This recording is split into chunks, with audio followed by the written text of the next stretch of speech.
Hi everyone, Judicial Watch President Tom Fitton here with our weekly update here on social media. Thanks for joining us. The coup attack against the president continues, even though he had a big victory against the Iranian terror regime, to the dismay of his left-wing opponents and advocates for terrorists.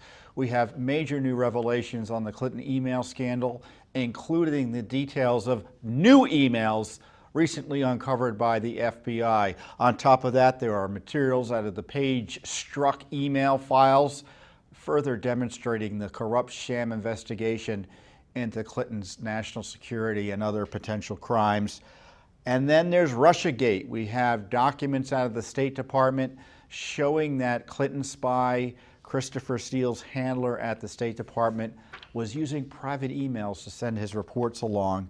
And then the big news for those who support Hillary Clinton, but it's no surprise to Judicial Watch, is that supposedly the Justice Department doesn't want to prosecute Hillary Clinton. And I'll talk about that whole corrupt mess as well.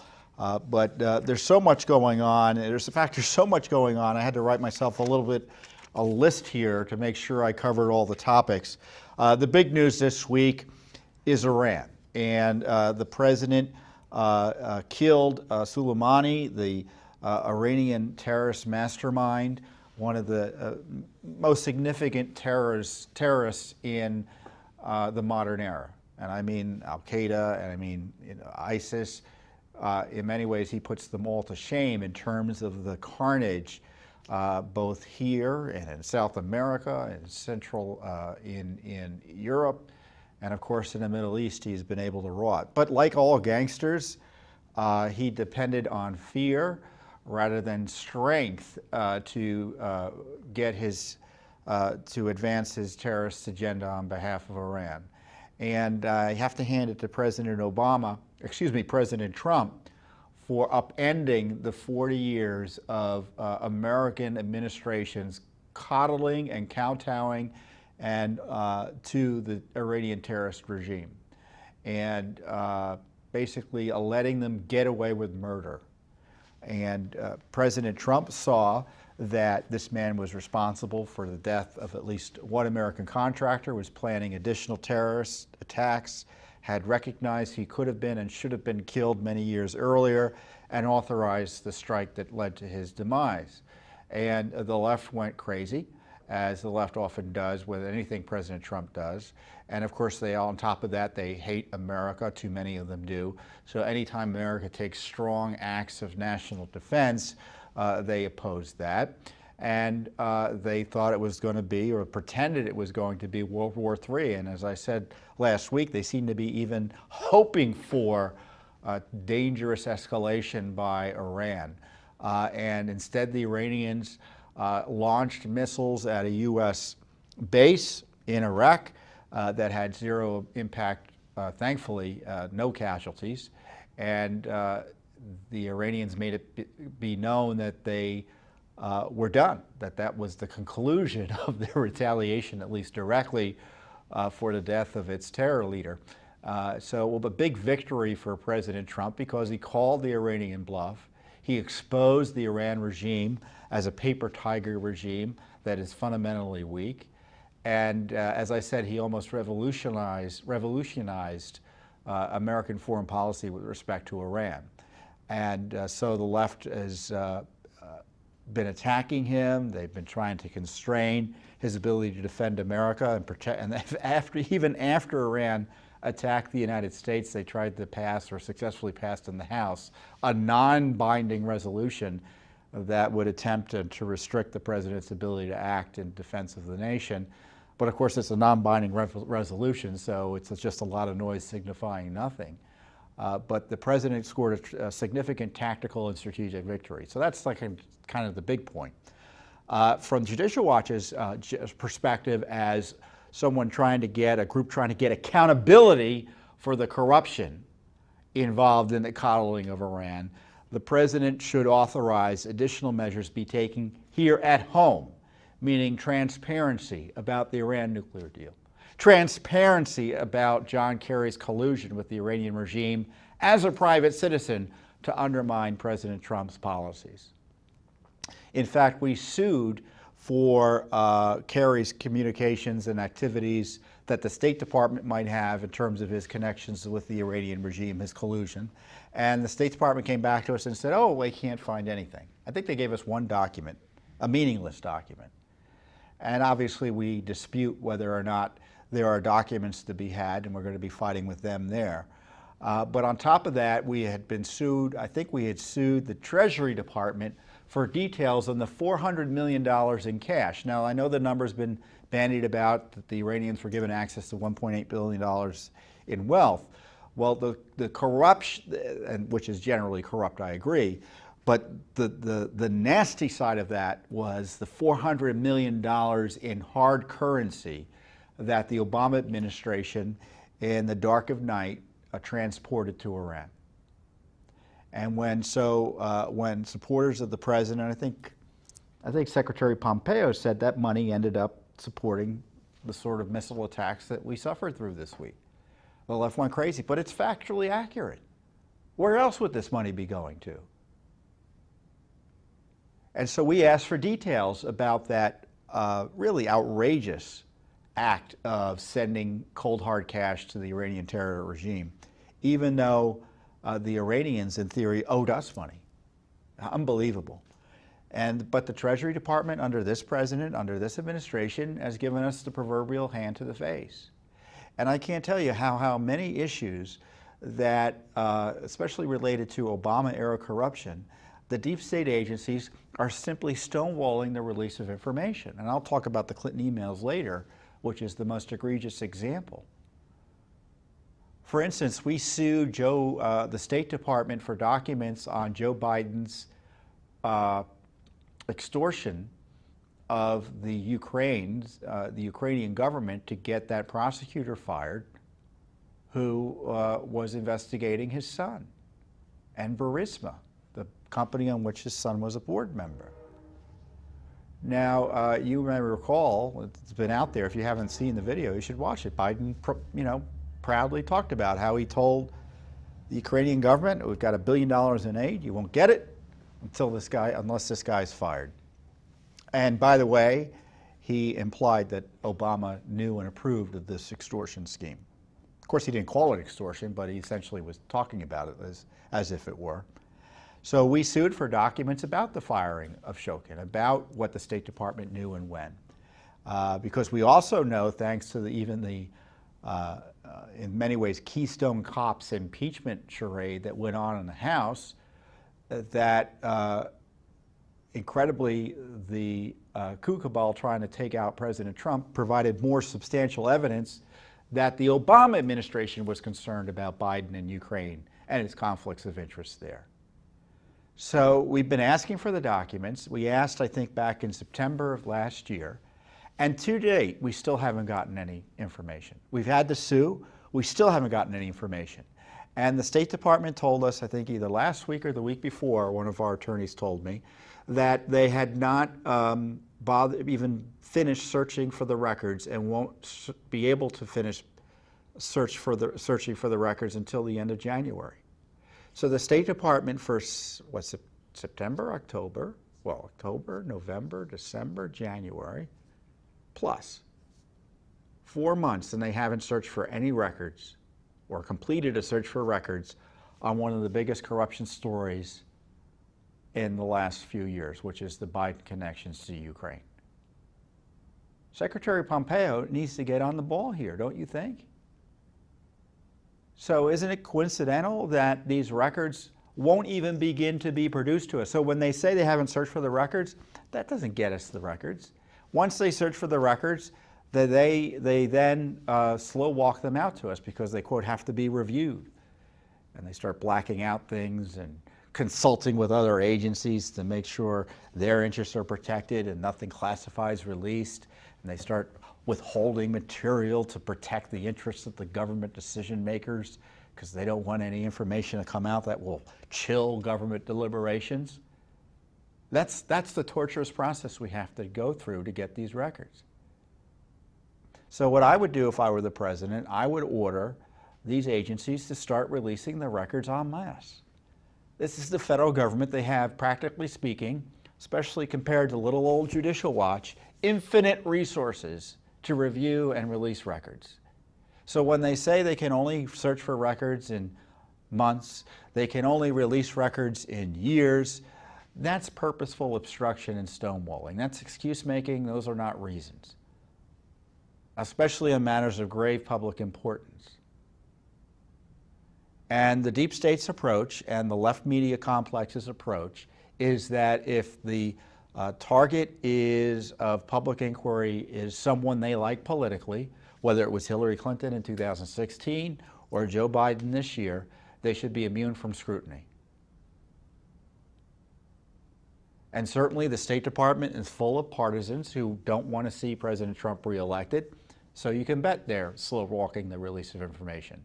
So the president needs to take direct action to ensure the information is released. Release everything on the Iran nuke deal. Release everything on Joe Biden and Ukraine. Release everything on Obama's communications with Iran.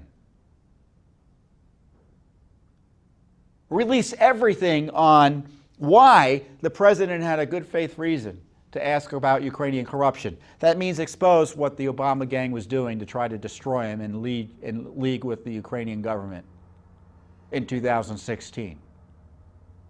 Because if he relies on the deep state agencies to release information, we'll get it during the Chelsea Clinton administration. I'm joking. I know she's not running for office yet. But the point being, it will take a long time. And certainly, if he's out of office in 10 months or even 5 years, we still may not see all the documents if the deep state's left to its own devices. So that's an important issue. The other big news this week is the continued obstruction of our Constitution, the effort to overthrow the Senate by Nancy Pelosi by withholding the articles of impeachment, however shameful and non-substantial they are. They're not based on any evidence. They document no crime. It's just as I say, a coup attack on the President of the United States. So she's expanded it to try to intimidate and leverage her power as a House leader to get the Senate to conduct a show trial of the president. Well, it hasn't been working. Senator McConnell, to his credit, and I've sometimes criticized McConnell because he's too cautious or too establishment in his approach and doesn't want to be as proactive as I would want to be. But when it comes to running the Senate and push comes to shove, he's obviously standing strong in this regard. And he said to Nancy Pelosi, we're going to proceed. In fact, he signed on to a resolution by Senator Josh Hawley, who I think he's a freshman senator from Missouri, a conservative guy, who said that the resolution says unless Pelosi, the House turns over articles of impeachment within 25 days, we're just going to dismiss them. They won't be acted upon. So even Democrats in the Senate are now saying that she should send over the articles of impeachment. So they haven't been able to leverage the articles of impeachment to get the show trial they want. But let me just say this. I think any trial of the president in the Senate is inappropriate under the circumstances. I do not believe that the coup cabal, which gave the president zero due process, denied the president his God-given rights, abused the president and people around him. You had Adam Schiff obtain and then publish the private phone records of the president's lawyers, Devin Nunes, John Solomon, the reporter, Nunes, of course, being the leader of Republicans on the House Intelligence Committee, published their private phone records. So you had this radical abuse of power in this coup attack on the president, and this gang is going to get the benefit of that abuse with a trial that will further harass and undermine the president? I mean, just because the president won't be removed after a Senate trial doesn't mean a Senate trial would be appropriate. It's just going to be 2 more weeks of abuse. And if I were the president, I would be very cautious about how the trials to proceed, because what McConnell's planning to do over the ejections of Democrats, but that's neither here nor there, is that they're going to be opening arguments, and then there'll be a vote whether to dismiss, it looks like, the case. And the question is, will the Senate allow that to happen without more evidence being gathered or more testimony? I suspect there's no majority to allow President Trump to put on a strong defense, bring in witnesses like Hunter Biden, people involved in the illegal leak of his, what looks to be, to me at least, an illegal leak of the contents of his call with the president of Ukraine, which was classified at the time it was being leaked, both internally in the administration and then to Adam Schiff, it looks like, and his people. Schiff lied about it. Or as I said, to put on the defense, he had a good faith reason for raising questions about Ukrainian corruption, and to show what that was based on by bringing in people around the Biden operation, Hunter Biden, people like that. He's not going to get those witnesses. I don't think there's a majority to let him bring those witnesses in. But my guess is there is a majority to bring in people like Bolton, John Bolton, the former National Security Advisor, Mick Mulvaney, the acting chief of staff, close presidential aides, whose advice and counsel to the President of the United States is protected from disclosure under the Constitution of the United States. So it's going to be either they're going to testify in a way that violates the President's prerogatives as President, or they're not going to be able to testify, which is going to make the President in the leftist media look like he has something to hide, as opposed to him protecting his prerogatives as President, which is perfectly legitimate. Or they'll testify freely, and the media will just use that to try to destroy the President further by misstating the evidence, which is they've done repeatedly with the Adam Schiff coup effort in the House. So the question is, should the Senate have a full trial? I don't think it should. Now, practically speaking, it looks like that's what's going to happen. I think Senator McConnell is trying to protect the President in that regard and protect the Constitution. And you're right, as a citizen, to appoint your own leader through your vote, as opposed to having the deep state tell you who your leader should be through a coup attack. But the question is, will he have the votes to keep that going in terms of an abbreviated trial that protects the President's prerogatives? So you've got to call your senators and let them know what you think about the Senate trial. You know, they keep on saying they're jurors. They're not jurors. They're senators. They're politicians. They get to vote on the evidence. They get to vote on how the law is interpreted, and it's not really law. They're just making a political decision. They're voting whether to remove the President of the United States. That's an intensely political decision. And they're not jurors. And you have a right to let them know what you think about this effort to overturn our democracy. You can call them at 202-225-3121. That's 202-225-3121. And in the meantime, Judicial Watch, once again, is doing all the heavy lifting and trying to highlight what Schiff has been doing. We've sued Schiff for documents about his misuse and abuse of his subpoena authority to obtain phone records and then illicitly publish them. We've asked for records about what looks to be his illicit whistleblower friend in the CIA, which was behind this coup attack on the President. We're asking for the Biden documents. So everything the Senate doesn't want anyone to look at, anything that Schiff doesn't want you to look at, Judicial Watch is in court trying to get access to, almost alone. So again, another reason to support Judicial Watch. Because this coup is part of the worst corruption in American history. It's part of the Russiagate corruption. It's all part of the piece. And it's third world in terms of the level and mendacity of the corruption and the pettiness. And someone needs to expose it, and we aim to do as much of that as we can, as long as I'm breathing. So we have some big news this week as well. And I've told you about this recently, the FBI turned over to the State Department just late last year. It was in November of 2019, November of last year we got word that the FBI found new Clinton emails. And I have to tell you, it's like, one of the reasons I'm always outraged is because I'm actually an optimist. You know, I expect the government to do the right thing. I expect politicians to do the right thing. I expect the rule of law to be followed.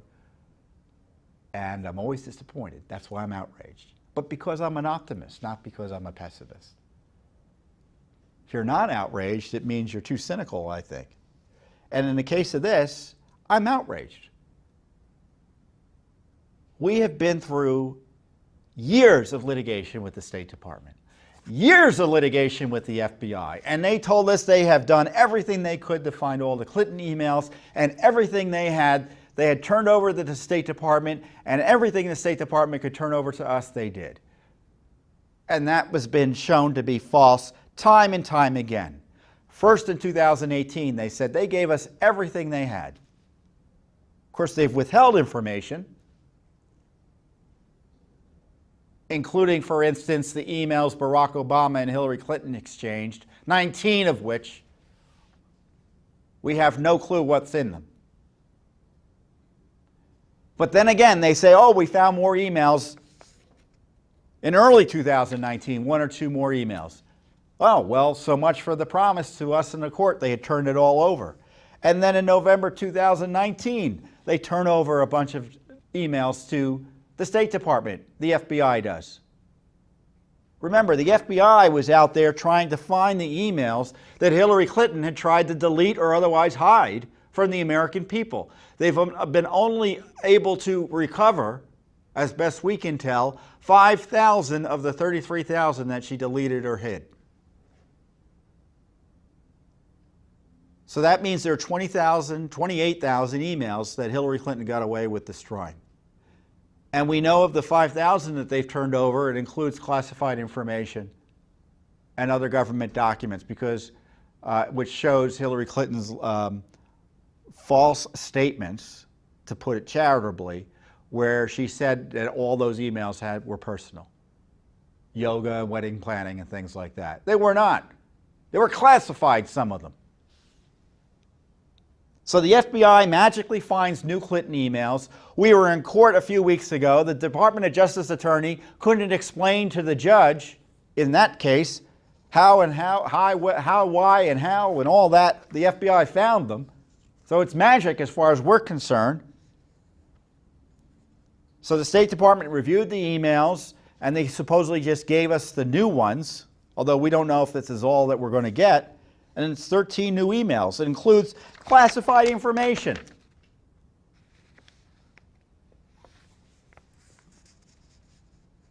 Includes the revelation that Hillary Clinton used text messages, which is something we didn't know.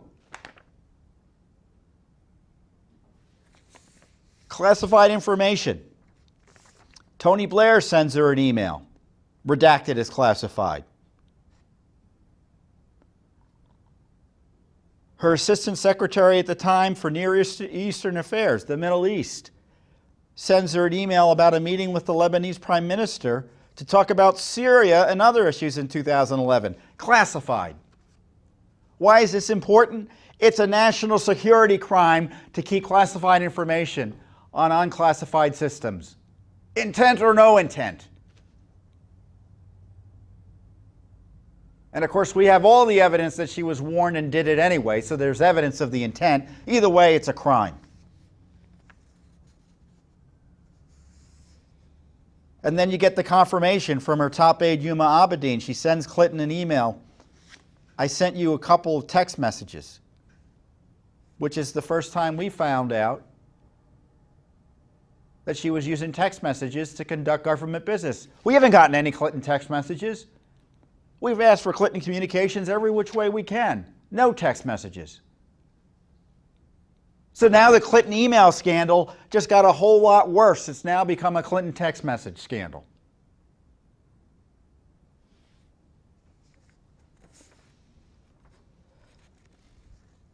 Another email shows that Sidney Blumenthal, who was behind the Clinton dossier too, by the way, I'll get into that a little bit later, the Clinton aide who was so disreputable that Barack Obama didn't want him anywhere near the State Department. And we've shown in the other Clinton emails and seen in previous Clinton emails that Hillary had the secret communication stream with him about Libya, all sorts of issues, some of which turned out to be classified information. And he would send it along to her colleagues at the State Department. This most recent batch, Blumenthal claims to have sources with access to the highest levels of the Muslim Brotherhood in Egypt, the Supreme Council of the Armed Forces, and Western intelligence and security services. You want to know why Christopher Steele was able to get his garbage laundered through the State Department and the FBI and DOJ? Hillary Clinton was laundering similar garbage in a regular way from her buddy Sidney Blumenthal, who was also producing dossier material that was later found out to the State Department under John Kerry. Information about North Korea and appointments of an envoy. All of this on an unsecure system. Sensitive security information about where she's going to be and when. I have to say, it's always troubling to see that. Because when someone like the Secretary of State travels around, can you imagine the value of our enemies and bad guys who want to do her or anyone else around her harm, to knowing when and how she's traveling? That sort of secure, confidential information was regularly passed along on her private email system.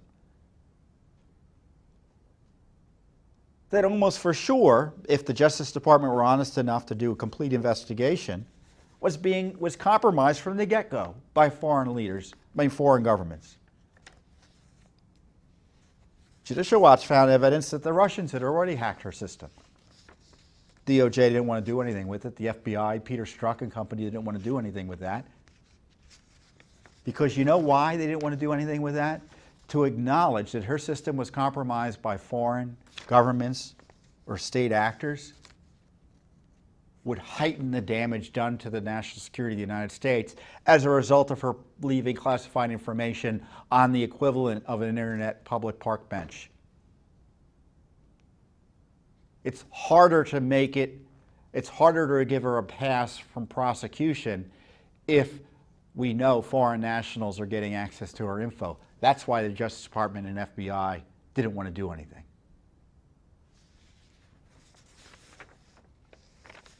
So we have these new Clinton emails that show Clinton used text messages for government work and that showed, again, classified information being sent along non-secure systems. It further underscores the need for a fresh, unbiased, competent, thorough criminal investigation of the Clinton email issue. And frankly, the related FBI, Justice Department, and State Department cover-up that we've been exposing. Because remember, Judicial Watch has been getting discovery, taking in testimony and witnesses. I want to tell you something. The Justice Department was in court last month, I think. They sent 6 lawyers, Justice Department and State Department did. Hillary Clinton had 2 lawyers. Cheryl Mills, her top deputy, had 2 lawyers there, all working against our lawyers in Judicial Watch in that courtroom. They were trying to shut down our case, even as the FBI is finding more evidence of criminal activity, more emails that were responsive to our requests.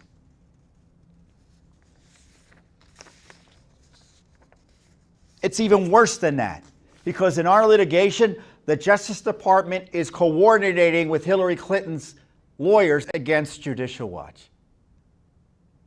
They're on the same team. It's the equivalent in FOIA of a joint defense agreement.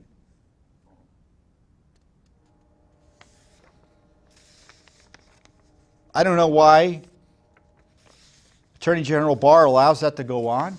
I don't know why they are still protecting the misconduct of Hillary Clinton. Well, I kind of do know why. Institutionally, it's happening. But the leadership of the Justice Department needs to take ownership of this and stop it.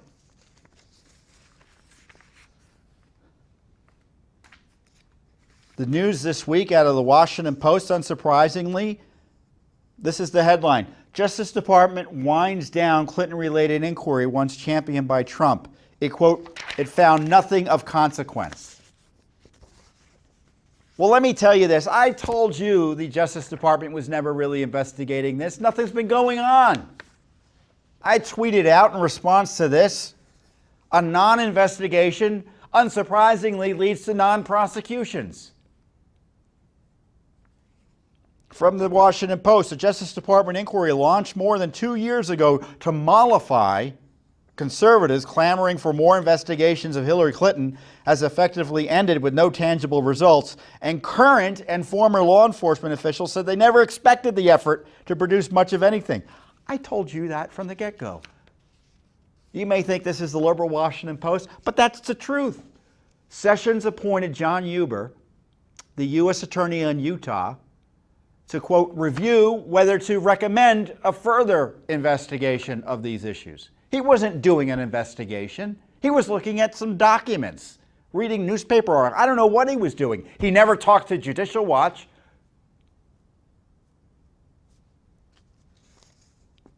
Sessions was facing pressure to appoint a special counsel. Deep State didn't want to do it, so they appointed John Huber and pretended that was enough.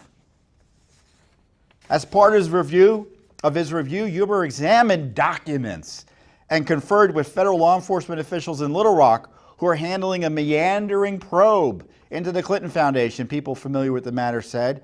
Current and former officials, so this is current Justice Department officials leaking this, said that Huber had largely finished and found nothing worth pursuing, though his assignment had not formally ended and no official notice had been sent to the Justice Department or to lawmakers.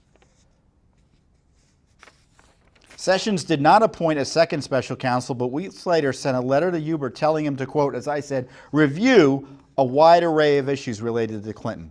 They didn't do anything.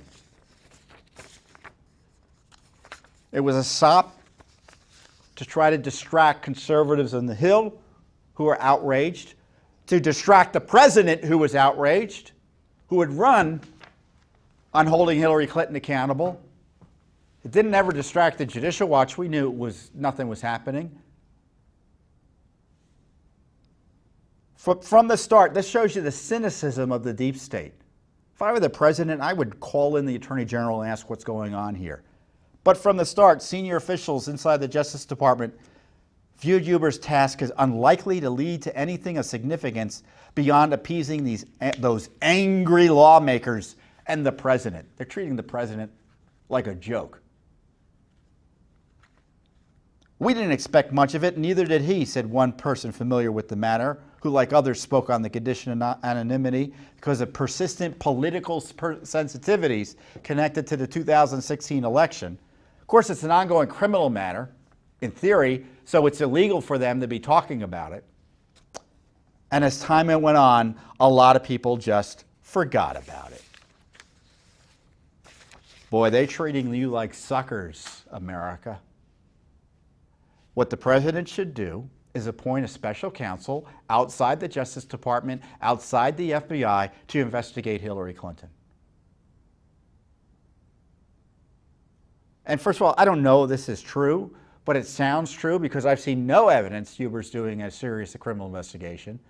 I've seen no evidence the Justice Department's doing a serious criminal investigation of anything related to abuse of President Trump either, in terms of the Russia spying.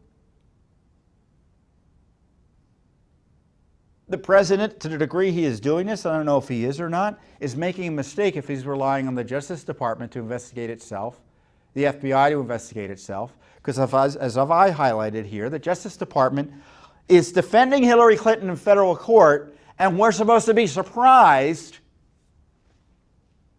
that they don't want to prosecute her. They're defending her. They're calling her lawyers, saying, what are we going to do about Judicial Watch? How are we going to stop them? Here's a heads up on what they're asking for. They're on Hillary's side. And of course, the Washington Post is gleefully reporting there's nothing there. They're not doing uranium 1. They're not doing the Clinton Foundation, which Judicial Watch, not the Justice Department, not Congress uncovered. The pay-to-play schemes where donors, foreign nationals, were working through the Clinton Foundation to get special favors. Foreign governments were working through the Clinton Foundation to get special favors from Hillary Clinton at the State Department. Hillary Clinton promised the foundation would have nothing to do with the State Department. That promise was broken immediately. You gave a donation to the foundation, you had special access to Hillary Clinton.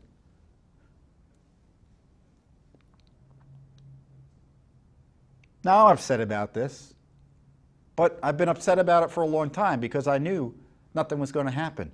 Attorney General Barr needs to be held accountable on this area. He needs to let Americans know what he thinks about the Clinton email investigation by the Justice Department under Barack Obama and the FBI under James Comey. Does he agree with James Comey giving Hillary Clinton a get-out-of-jail-free card? And if he doesn't agree, what is he doing about it? Why hasn't he been asked these questions? I like Attorney General Barr. Every time he talks publicly, thinking, wow, I'm glad he's Attorney General. But the proof is in the pudding, though, isn't it? You can give great speeches, but you can talk about the issues in a good way, in an effective way, but we want accountability. And I haven't seen any evidence of this. In fact, I've seen the opposite. The Justice Department is defending Hillary Clinton.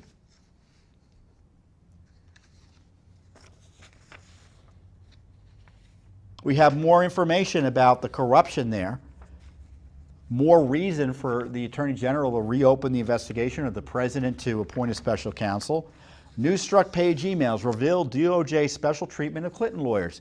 It was so bad, the Obama administration investigation of Hillary Clinton, that Page and Strzok were outraged. This is what the emails show. They show that DOJ and the FBI were giving special treatment to the Clinton lawyers. We have documents showing that previously, but here the Page and Strzok are actually complaining about it. These are the records that are being slow-rolled by Christopher Wray's FBI at the rate of 500 pages a month. They're only reviewing 500 pages a month, but for instance, this month we received 211 pages of the 500 they allegedly reviewed. There are 13,000 plus documents to review. At this rate, it will be well into 2021 before we get all the records. Unbelievable. The President should authorize their release immediately. All of them. In an email of April 25th, 2016, Strzok indicated that Beth Wilkinson, who was a lawyer for the Clinton aides who gathered and destroyed Hillary Clinton's emails, Cheryl Mills, Heather Samuelson, so that Wilkinson and David Kendall, who was Hillary Clinton's personal lawyer, were set to meet the following day with the FBI and DOJ in the counter-espionage section of the FBI. Strzok writes, "If you have strong objection, I do not, other than finding out about it after the deputy director, we should raise it now. It's weird that the deputy director, Andrew McCabe, who, by the way, had taken money, or his wife had, from the Clinton pal, Terry McAuliffe, to try to win an election just a few months before.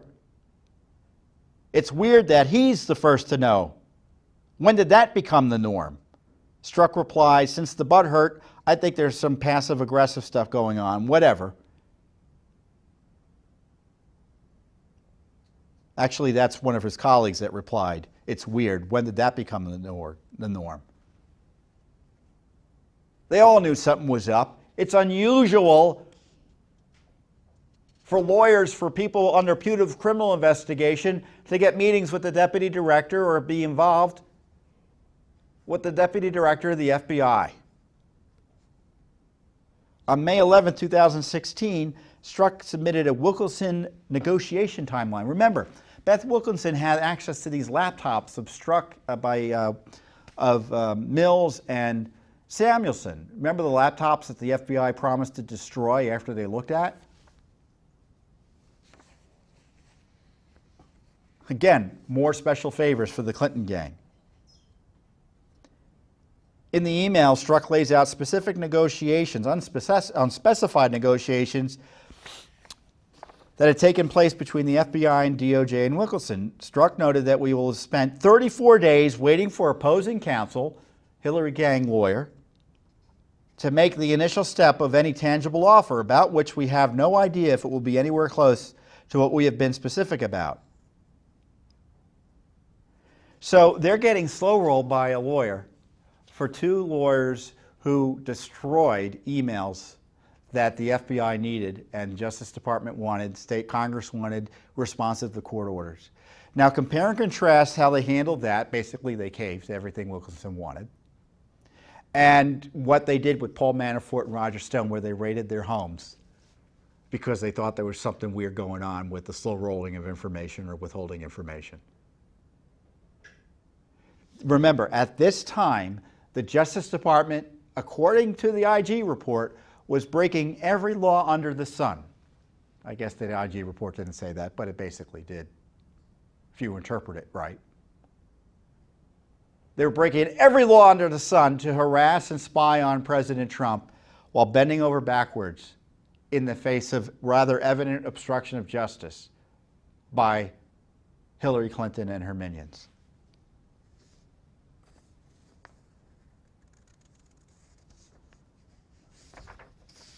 What else is here?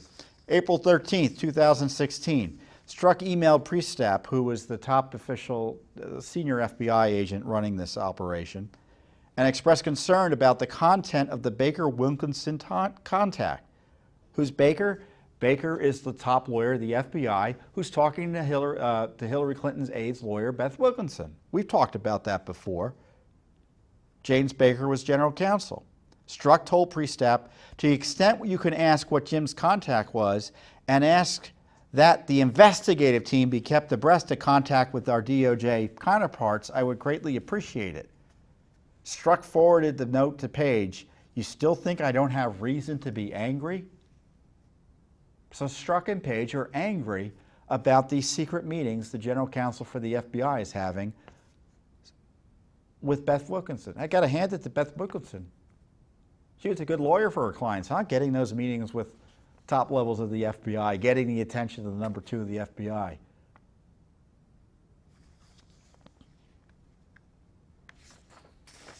March 28, 2016 email from Page to Strzok with the subject line, God, I'm frustrated.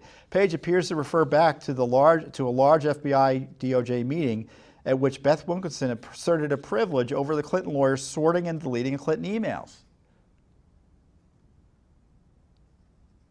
Even Page pushes back on this, says, I'm sorry, it's not obvious to me that this is a sort of opinion work product that should have been conducted by the State Department records managers, and you wouldn't even be in this position to talk about the privilege. What is that? This is so important. Hillary Clinton had zero right under law to take those emails that were State Department property. Yes, State Department property. They weren't personal in the legal sense. And review them and then tell the State Department what she would turn over. The law should have been the State Department should have gone and gotten all the emails and then reviewed them, and if there were personal emails that would not be releasable to the public, they would not be released to the public. That would be the end of it. Instead, the lawyers took it upon themselves to review and delete half of the emails. And then they're asserting a privilege over that misconduct.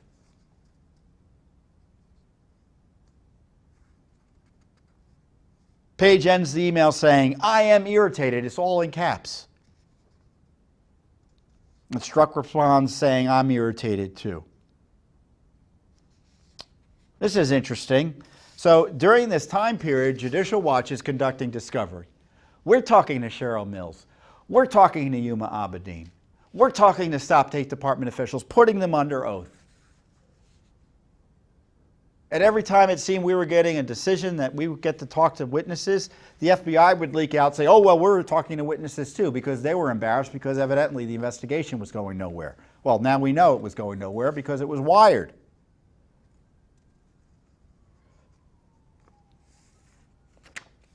So Strzok is emailing quotes by me, yours truly, in the New York Times about Judicial Watch's litigation where we're deposing witnesses, and Strzok's getting defensive, saying, oh, well, we already talked to this guy.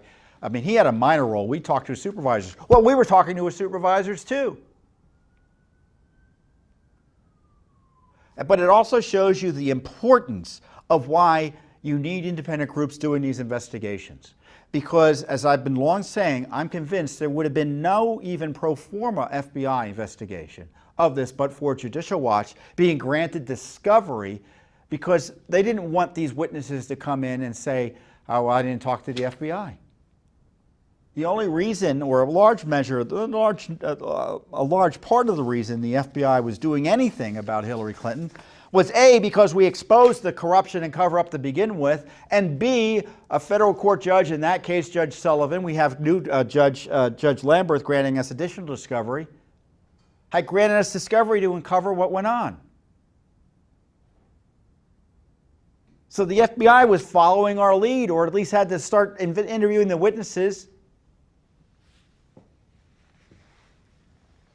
Right now, the judge is considering whether we get to question Hillary Clinton in person and under oath.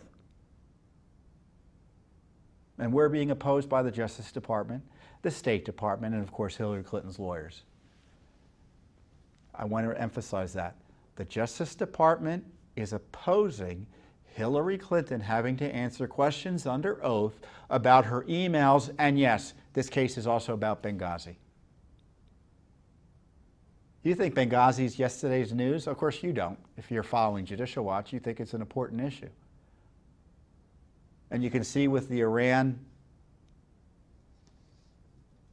situation and the attack on our embassy there, Benghazi is very much in the news. The Justice Department's protecting Hillary on it right now.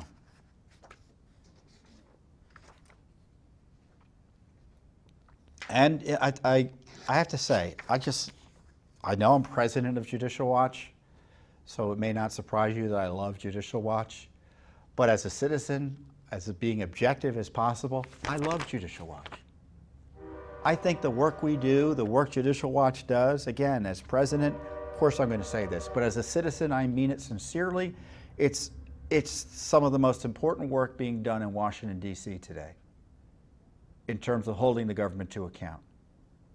We have new Russiagate material, for instance, showing that the State Department handler for Steele used personal email to push his reports.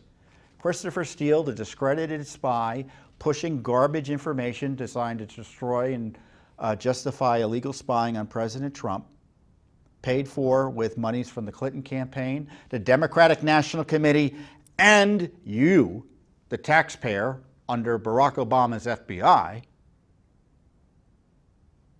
also had a big in with the State Department through Jonathan Weiner, who was, hey, the Libya guy for John Kerry.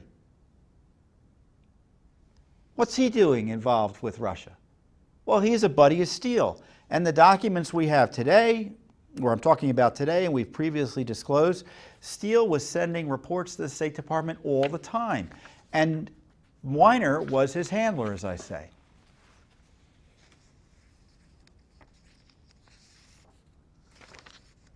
In this latest batch, it's only 11 pages of documents or emails,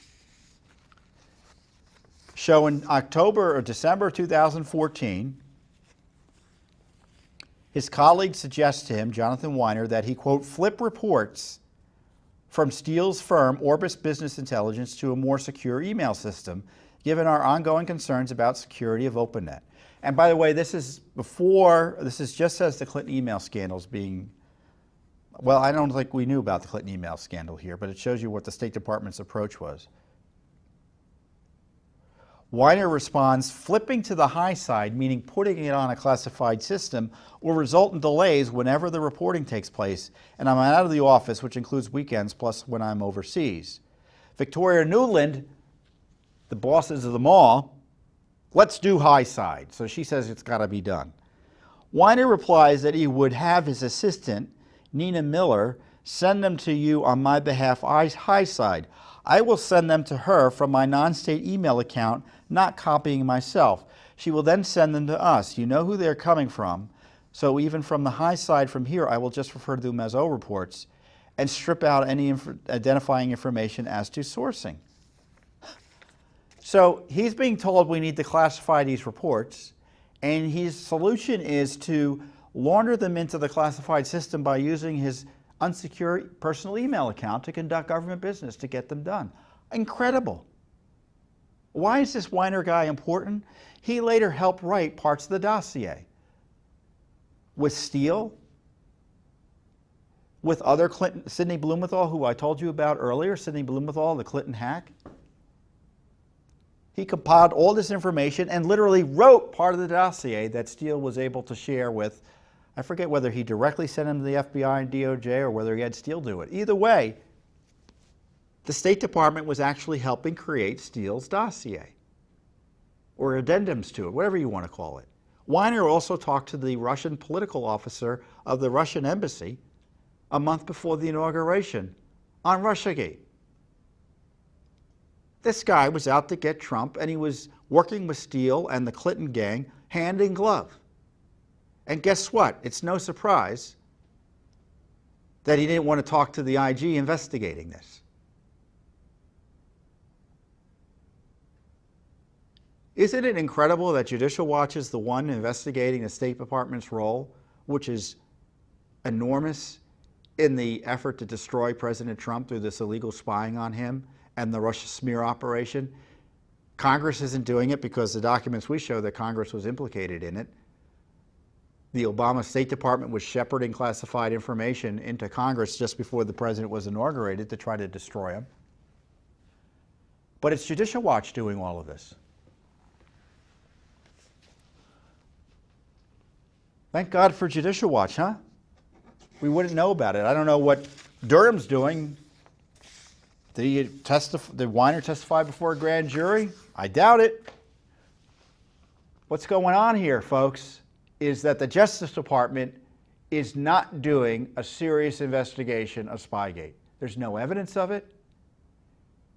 You see what they did with Hillary Clinton. Both during the Obama administration, we're getting confirmation nothing was done for the 3 years of the Trump administration. And I hope, something could start tomorrow. Durham could say, hey, look, I've done this initial review, and now we're going to impanel a grand jury, and we're going to haul these people before us, or we're going to make them testify to the FBI directly, and we're going to get to the bottom of it, and this is going to be serious, and you're going to know it's serious, America, because there's evidence of a serious criminal investigation. Maybe that all happens tomorrow. What do you think is going to happen? The president's going to be harassed in a Senate impeachment.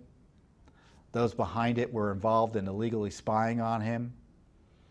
Hillary Clinton was helping pay for it, benefiting from the Justice Department being distracted by the Russia smears, from having nothing done to hold her to account.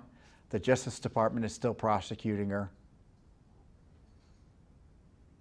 Still defending her. So you know what I think is going to happen. And I know it's frustrating, but if anything's going to happen, it's going to happen because Judicial Watch, and to a degree others, are doing this work.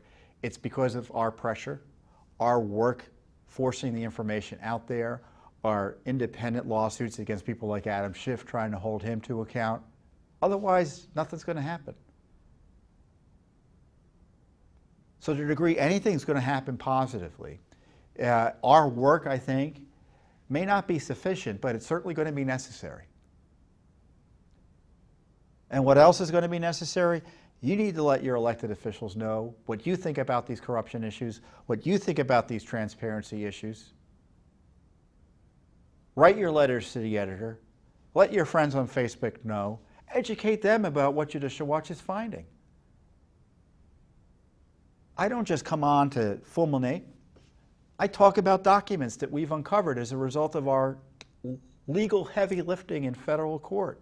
We have hundreds of cases in federal court. I think we filed well over 450 federal lawsuits. No one else has done anything close to that in terms of trying to get access to information about government corruption through the years. We have well over 50 lawsuits just on the Spygate targeting President Trump. And as we point out with Hillary Clinton and the Steele documents and Bruce Orr and FISAgate, we have documents that you get to see before the IG tells you about it, or Congress tells you about it, or the media, of course, doesn't really want to ever tell you about it. But share this information we're giving to you with your friends, your families, your colleagues, your fellow church members, people like that. Get the word out. Let them know that are running this city that corruption matters. So we'll keep on doing the work.